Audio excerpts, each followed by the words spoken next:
There's a chart I saw recently that I can't get out of my head. A Harvard business professor and economist asked more than 5,000 Americans how they thought wealth was distributed in the United States. This is what they said they thought it was.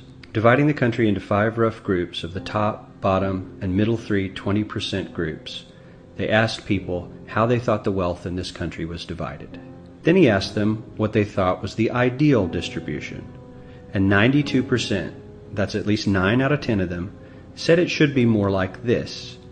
In other words, more equitable than they think it is. Now that fact is telling, admittedly, the notion that most Americans know that the system is already skewed unfairly. But what's most interesting to me is the reality compared to our perception. The ideal is as far removed from our perception of reality as the actual distribution is from what we think exists in this country.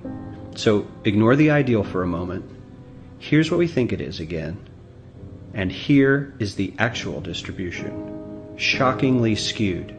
Not only do the bottom 20% and the next 20%, the bottom 40% of Americans barely have any of the wealth. I mean, it's hard to even see them on the chart.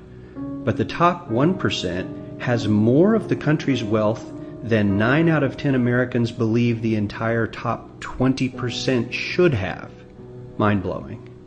But let's look at it another way, because I find this chart kind of difficult to wrap my head around. Instead, let's reduce the 311 million Americans to just a representative 100 people. Make it simple. Here they are: teachers, coaches, firefighters, construction workers, engineers, doctors, lawyers, some investment bankers, a CEO, maybe a celebrity or two. Now let's line them up according to their wealth. Poorest people on the left, wealthiest on the right, just a steady row of folks based on their net worth. We'll color code them like we did before based on which 20% quintile they fall into.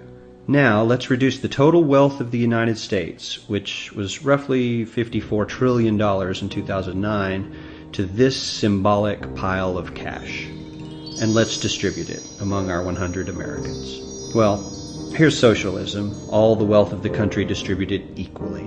We all know that won't work. We need to encourage people to work and work hard to achieve that good old American dream and keep our country moving forward.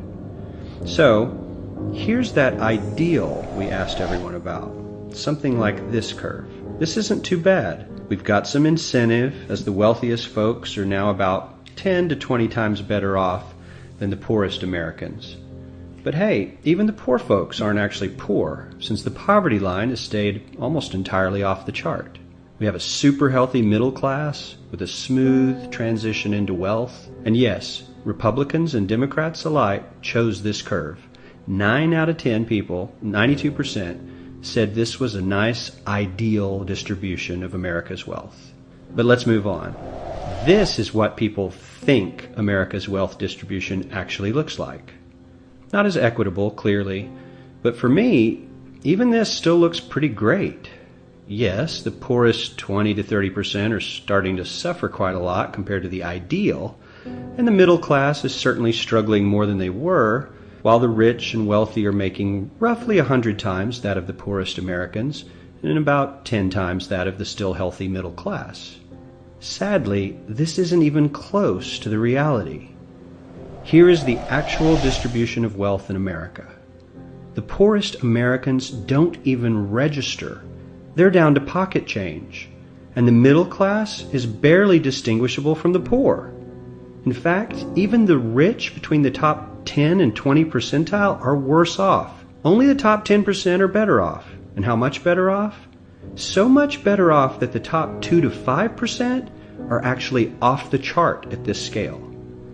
And the top 1%, this guy, well, his stack of money stretches 10 times higher than we can show. Here's his stack of cash, restacked, all by itself. This is the top 1% we've been hearing so much about. So much green in his pockets that I have to give him a whole new column of his own, because he won't fit on my chart.